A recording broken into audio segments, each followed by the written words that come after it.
यथार्थ गीता श्रीमद् भगवद गीता अथ नवमोऽध्याय। निष्कर्ष।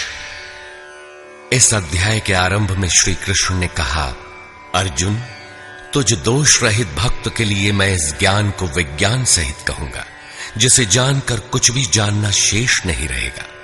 इसे जानकर तू संसार बंधन से छूट जाएगा। यह ज्ञान संपूर्ण विद्याओं का राजा है। विद्या वह है जो परब्रह्म में प्रवेश दिलाए। यह ज्ञान उसका भी राजा है, अर्थात निश्चित कल्याण करने वाला है। यह संपूर्ण गोपनीयों का भी राजा है। गोपनीय वस्तु को भी प्रत्यक्ष कराने वाला है। यह प्रत्यक्ष फल वाला, साधन करने में सुगम और अविनाशी है। इसका थोड़ा भी साधन आपसे पार लग जाए तो इसका कभी नाश नहीं होता, वरन इसके प्रभाव से वह परम श्रेय तक पहुंच जाता है। किंतु इसमें एक शर्त है। श्रद्धा विहीन पुरुष परम गति को प्राप्त न होकर संसार चक्र में भटकता है। योगेश्वर श्री कृष्ण ने योग के ऐश्वर्य पर भी प्रकाश डाला। दुख के संयोग का वियोग ही योग है, अर्थात जो संसार के संयोग वियोग से सर्वथा रहित है, उसका नाम योग है। परम तत्व परमात्मा के मिलन का नाम योग है। परमात्मा की प्राप्ति ही योग की पराकाष्ठा है। जो इसमें प्रवेश पा गया, उस योगी के प्रभाव को देख कि संपूर्ण भूतों का स्वामी और जीवधारियों का पोषण करने वाला होने पर भी मेरा आत्मा उन भूतों में स्थित नहीं है। मैं आत्म स्वरूप में स्थित हूं। वही हूं जैसे आकाश से उत्पन्न सर्वत्र विचरने वाला वायु आकाश में ही स्थित है, किंतु उसे मलिन नहीं कर पाता। उसी प्रकार संपूर्ण भूत मुझ में स्थित है, लेकिन मैं उनमें लिप्त नहीं हूं। अर्जुन, कल्प के आदि में मैं भूतों को विशेष प्रकार से रचता हूं, सजाता हूं, और कल्प के पूर्ति काल में संपूर्ण भूत मेरी प्रकृति को, अर्थात योगारूढ़ महापुरुष की रहनी को, उनके अव्यक्त भाव को प्राप्त होते हैं। यद्यपि महापुरुष प्रकृति से परे हैं, किंतु प्राप्ति के पश्चात स्वभाव अर्थात स्वयं में स्थित रहते हुए लोक संग्रह के लिए जो कार्य करता है, वह उसकी एक रहनी है। इसी रहनी के कार्यकलाप को उस महापुरुष की प्रकृति कहकर संबोधित किया गया है। एक रचयिता तो मैं हूं जो भूतों को कल्प के लिए प्रेरित करता हूं, और दूसरी रचयिता त्रिगुणमयी प्रकृति है जो मेरे अध्यास से चराचर सहित भूतों को रचती है। यह भी एक कल्प है जिसमें शरीर परिवर्तन, स्वभाव परिवर्तन और काल परिवर्तन निहित है। इस प्रकार कल्प दो प्रकार के हैं। एक तो वस्तु का, शरीर और काल का परिवर्तन कल्प है। यह परिवर्तन प्रकृति ही मेरे आभास से करती है, किंतु इससे महान कल्प जो आत्मा को निर्मल स्वरूप प्रदान करता है, उसका श्रृंगार महापुरुष करते हैं। वे अचेत भूतों को सचेत करते हैं। भजन का आदि ही इस कल्प का आरंभ है, और भजन की पराकाष्ठा कल्प का अंत है।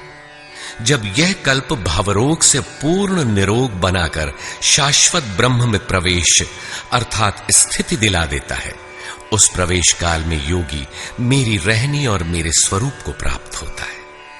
प्राप्ति के पश्चात महापुरुष की रहनी ही उसकी प्रकृति है। योगेश्वर श्री कृष्ण कहते हैं, अर्जुन, मूढ़ लोग मुझे नहीं जानते, मुझ ईश्वरों के ईश्वर को भी तुच्छ समझते हैं। साधारण मनुष्य मानते हैं। प्रत्येक महापुरुष के साथ यह विडंबना रही है कि तत्कालीन समाज ने उनकी उपेक्षा की, उनका डटकर विरोध हुआ। श्री कृष्ण भी इसके अपवाद नहीं थे। वे कहते हैं, मैं परम भाव में स्थित हूं, किंतु शरीर मेरा भी मनुष्य का ही है। अतः मूढ़ पुरुष मुझे तुच्छ कहकर, मनुष्य कहकर संबोधित करते हैं। ऐसे लोग व्यर्थ आशा वाले, व्यर्थ कर्म वाले, व्यर्थ ज्ञान वाले हैं कि कुछ भी करें और कह दें कि हम तो कामना नहीं करते, हो गए निष्काम कर्मयोगी। वे आसुरी स्वभाव वाले मुझे नहीं परख पाते, किंतु दैवी संपत्ति को प्राप्त जन अनन्य भाव से मेरा ध्यान करते हैं, मेरे गुणों का निरंतर चिंतन करते हैं। अनन्य उपासना अर्थात यज्ञार्थ कर्म के दो ही मार्ग हैं। पहला है ज्ञान मार्ग, अर्थात अपने भरोसे अपनी शक्ति को समझकर उसी नियत कर्म में प्रवृत्त होना, और दूसरी विधि स्वामी सेवक भावना की है, जिसमें सद्गुरु के प्रति समर्पित होकर वही कर्म किया जाता है। इन्हीं दो दृष्टियों से लोग मुझे उपासते हैं, किंतु उनके द्वारा जो पार लगता है वह यज्ञ, वह हवन, वह कर्ता, श्रद्धा और औषधि जिससे भावरोग की चिकित्सा होती है, मैं ही हूं। अंत में जो गति प्राप्त होती है वह गति भी मैं ही हूं। इसी यज्ञ को लोग त्रैविद्या, प्रार्थना, यजन और समत्व दिलाने वाली विधियों से संपादित करते हैं, किंतु बदले में स्वर्ग की कामना करते हैं, तो मैं स्वर्ग भी देता हूं। उसके स्वभाव से वे इंद्र पद प्राप्त कर लेते हैं, दीर्घ काल तक उसे भोगते हैं, किंतु पुण्य क्षीण होने पर वे पुनर्जन्म को प्राप्त होते हैं। उनकी क्रिया सही थी, किंतु भोगों की कामना रहने पर पुनर्जन्म पाते हैं।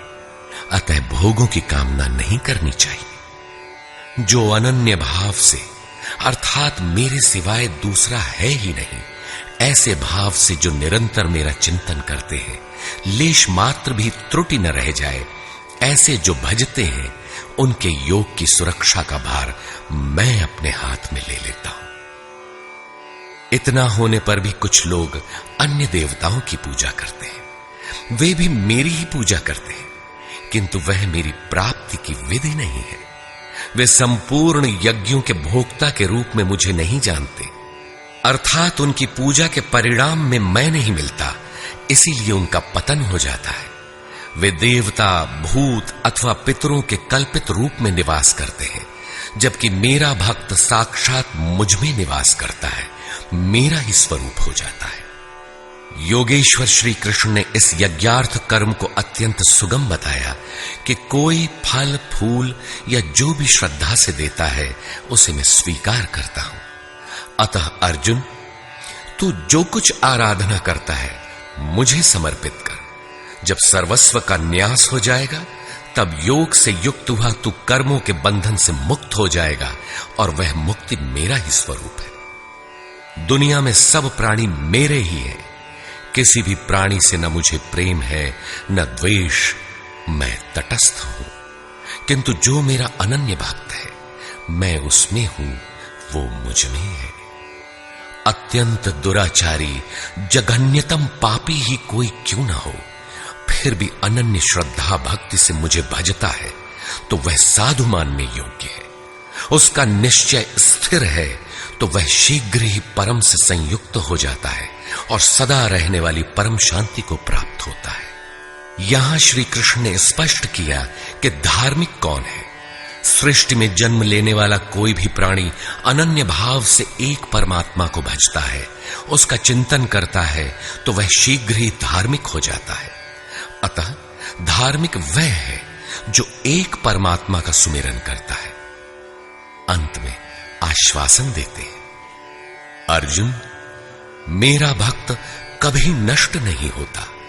कोई शूद्र हो, नीच हो, आदिवासी हो या अनादिवासी या कुछ भी नामधारी हो, पुरुष अथवा स्त्री हो अथवा पाप योनि तिर्यक योनि वाला भी जो हो, मेरी शरण होकर परम श्रेय को प्राप्त होता है। इसलिए अर्जुन, सुख रहित क्षण भंगुर किंतु दुर्लभ मनुष्य शरीर को पाकर मेरा भजन कर। फिर तो जो ब्रह्म में प्रवेश दिलाने वाली योग्यताओं से युक्त है, उस ब्राह्मण तथा जो राजर्षित्व के स्तर से भजने वाला है, ऐसे योगी के लिए कहना ही क्या है, वह तो पार ही है। अतः अर्जुन, निरंतर मुझ में मन वाला हो, निरंतर नमस्कार कर। इस प्रकार मेरी शरण में हुआ तू मुझे ही प्राप्त होगा, जहां से पीछे लौटकर नहीं आना पड़ता। प्रस्तुत अध्याय में उस विद्या पर प्रकाश डाला गया जिसे श्री कृष्ण स्वयं जागृत करते हैं। यह राजविद्या है जो एक बार जागृत होने पर निश्चित कल्याण करती है।